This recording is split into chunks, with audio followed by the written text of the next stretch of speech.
Bueno, muchachos, muchachas, como les dije en el video anterior, vamos a trabajar o vamos a seguir ahora con el tema del final de la Edad Media.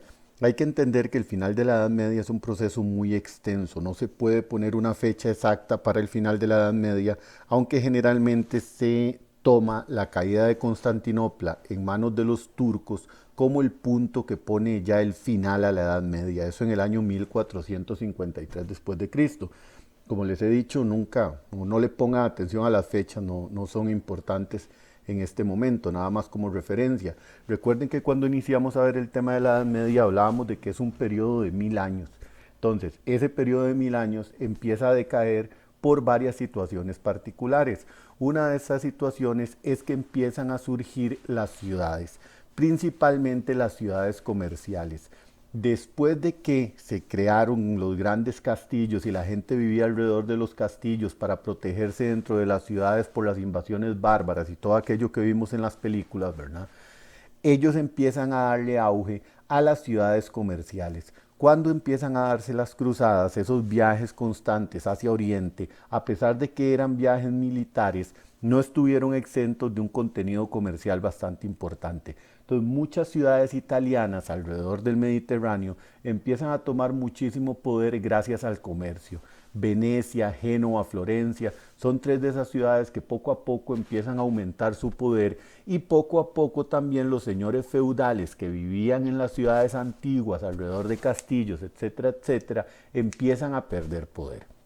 Este cambio, ¿verdad?, empieza a favorecer el surgimiento de una nueva clase social que son estos comerciantes. Estos comerciantes no necesariamente estaban asociados a los nobles, entonces no eran lo que se llamaba de sangre azul, no tenían ninguna relación con el rey, con los señores feudales ni con ningún noble. Este nuevo grupo de comerciantes ricos se llama la burguesía. La burguesía, como era un grupo nuevo que tenía poder político gracias a su dinero, no empiezan a meterse en los mismos problemas que se metían ante los señores feudales, en que había muchas guerras por honor, que había mucha compra de puestos porque era amigo mío, era familiar, etcétera, porque ya ellos le empiezan a dar importancia solamente a la riqueza y no a esos temas de sangre azul. Obviamente alguna gente, algunos burgueses empiezan a mezclarse con los antiguos señores feudales, con la sangre azul, digamos, con la nobleza que va perdiendo poder y que ve el unirse con la burguesía rica como una forma de volver a tener el poder que tenían antes. Y estas mezclas empiezan a generar algunas, ¿cómo podemos decir?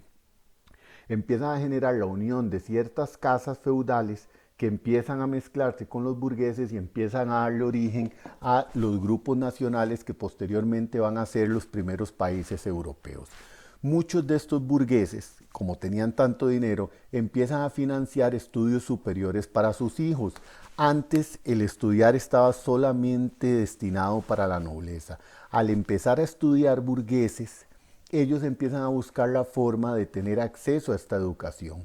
Esta manera de tener acceso a la educación la encuentran en las universidades.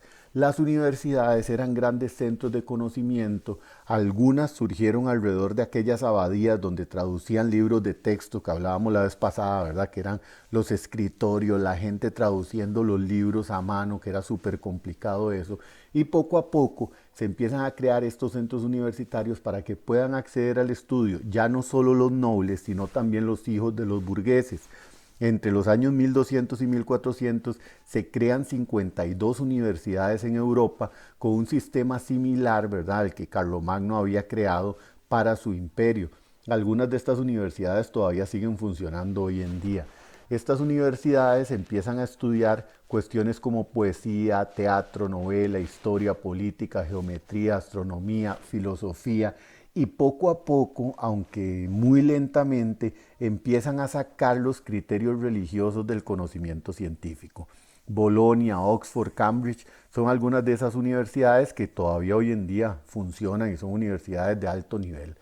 Es muy importante que entendamos una cosa: cuando llegaban los estudiantes a estas universidades, y este es un dato muy particular, ellos empezaron a reunirse por el idioma que hablaban, porque obviamente en esa época había muchísimos dialectos diferentes y esta gente empieza a crear las primeras confraternidades que se llamaban naciones.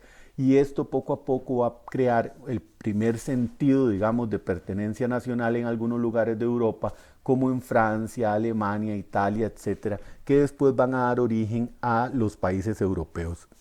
El caso de Inglaterra es un poco aparte porque al ser una isla, pues estaban confinados a tener una cierta identidad particular.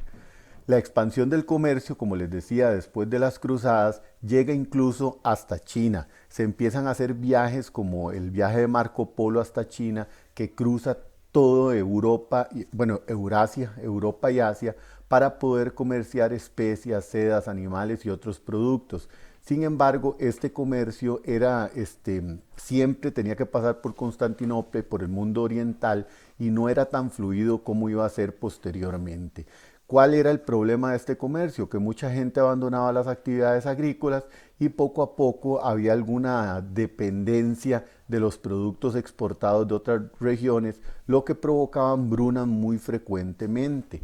Algunas de esas hambrunas y esa mala alimentación terminaron en uno de los fenómenos más particulares que probablemente también ustedes han escuchado en estos días, ya que estamos con el tema del coronavirus, que se llama la peste bubónica. La peste bubónica o peste negra fue una pandemia que afectó a Europa entre los años 1350, 1370.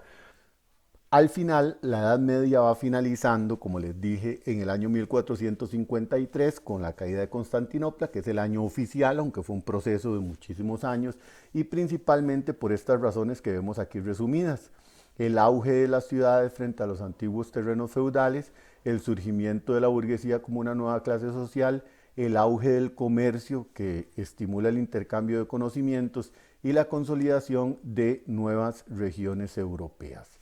Ya para el final de la Edad Media había claramente un auge del comercio, una nueva etapa comercial que vamos a estudiar después y que casualmente, ¿verdad?